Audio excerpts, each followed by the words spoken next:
He was anointed in private, but hunted in public. Chosen by God, but chased by a king. David had killed a giant. He had played the harp in the palace. He had led armies into victory. But favor can attract jealousy, and success can expose insecurity in others. The songs began innocently. Saul has slain his thousands, and David his tens of thousands. At first it was celebration. Then it became comparison. And comparison turned into suspicion. Suspicion turned into rage. Saul could not silence the songs in the streets, so he tried to silence the shepherd in his house.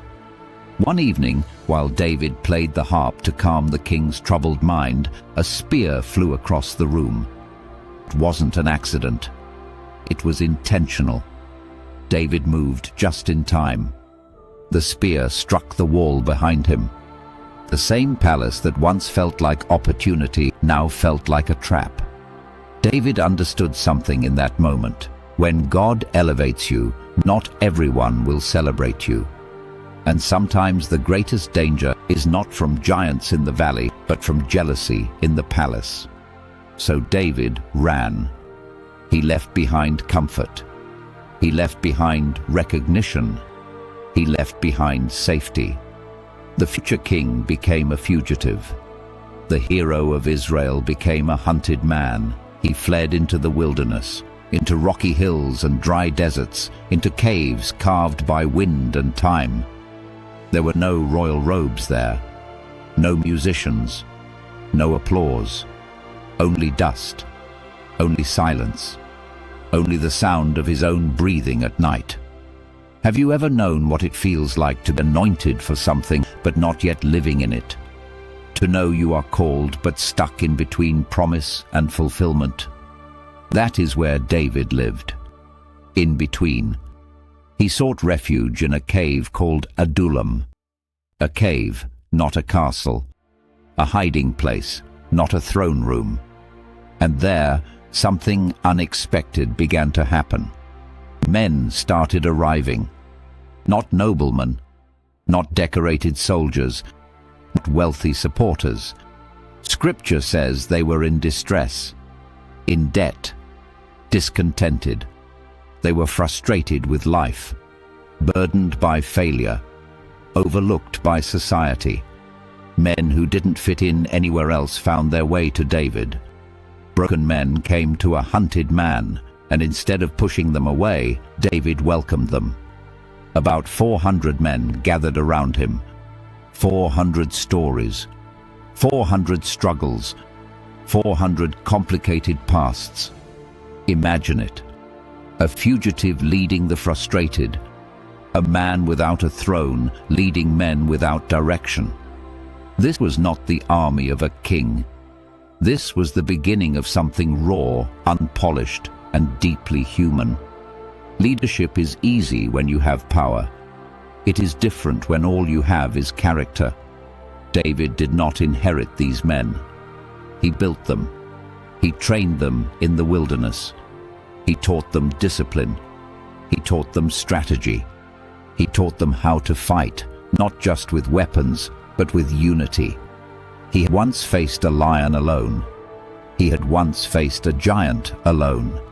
Now he was teaching others how to face their own battles. The cave became a classroom. The wilderness became a training ground. Around small fires at night, plans were formed. Wounds were treated. Stories were shared. Brotherhood was built. These men who once lived in distress began to discover purpose. And David learned something powerful. You don't need a crown to start leading. You need courage. But the wilderness was not just building warriors. It was building restraint. One day, Saul entered a cave to rest. He did not know David and his men were hidden deeper inside. Whispers spread through the darkness. This is your chance. God has delivered him into your hands. David crept forward. He could see Saul clearly. the man who threw the spear, the man who forced him into exile. All it would take was one strike. No more running, no more hiding, no more sleeping with one eye open. Destiny could be forced in a single moment. David lifted his blade, but instead of striking Saul, he cut off a corner of his robe, and immediately his heart was troubled. Even that felt like too much, because David understood something deeper than revenge. If God promised him the throne, he did not need to steal it. If God anointed him king, he did not need to hurry the timing. So he stepped back. He let Saul walk away alive. Mercy in that cave proved more about David's readiness than any battlefield victory ever could. It is one thing to defeat a giant in public. It is another to defeat bitterness in private. David chose patience. He chose honor. He chose trust. And the wilderness continued. There were more narrow escapes, more nights on rocky ground, more seasons of uncertainty. But something was changing. The distressed men were no longer distressed. They were becoming disciplined. They moved with purpose. They fought with courage. They protected villages from raiders. They defended the weak. They followed David not because he controlled them, but because he earned their loyalty. These men would one day be called mighty, but they were forged in obscurity, forged in hunger, forged in heat, forged in hardship. The wilderness stripped away pride. It stripped away comfort. It stripped away illusion. And what remained was character. David learned to shepherd again. Not sheep this time, men. He carried their burdens. He listened to their fears. He made decisions that affected families, not flocks. He understood responsibility before he ever held a scepter. Some of David's most powerful prayers were born in this season. When I am afraid, I will trust in you. You are my refuge and my fortress. The Lord is my light and my salvation. Whom shall I fear? These were not poetic lines written from luxury. They were survival prayers. Worship in the wilderness sounds different. It is not polished. It is desperate. It is honest. It is raw. And in those caves, echoing against stone walls, David discovered that God was not limited to temples or palaces. God was present in hiding, present in fear, present in delay. Years passed. Not days, not weeks, years. Imagine carrying a promise that long without seeing it fulfilled. Imagine watching others sit in positions you were told would one day be yours. Imagine knowing you are capable, but choosing not to force the door open. That is maturity. David could have gathered his men and staged a rebellion. He had the loyalty. He had the skill. He had the support.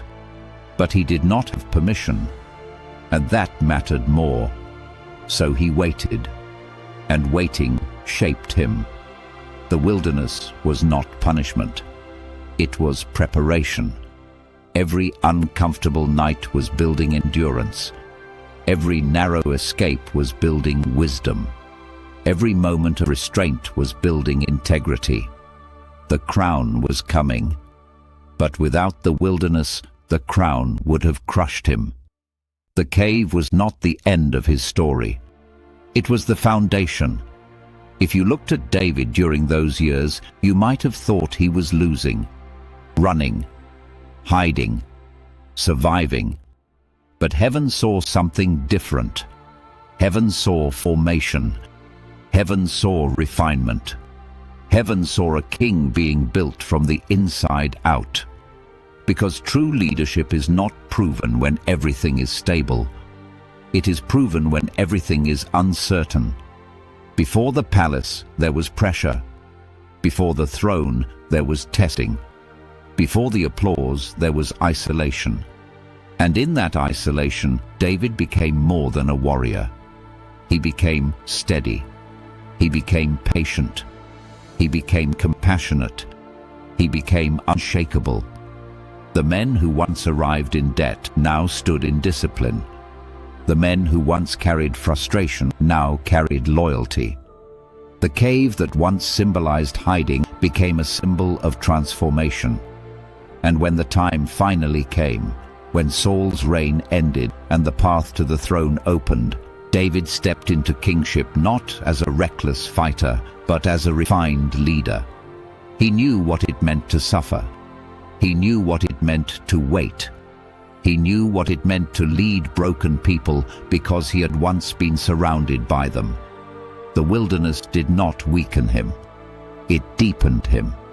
So if you find yourself in a cave season, if life feels hidden, if the promise feels delayed, remember David. Remember that caves can be classrooms. Remember that delay can be development. Remember that being overlooked does not mean being forgotten. The crown may be ahead, but the making happens in the wilderness. And sometimes the most powerful season of your life is the one no one sees.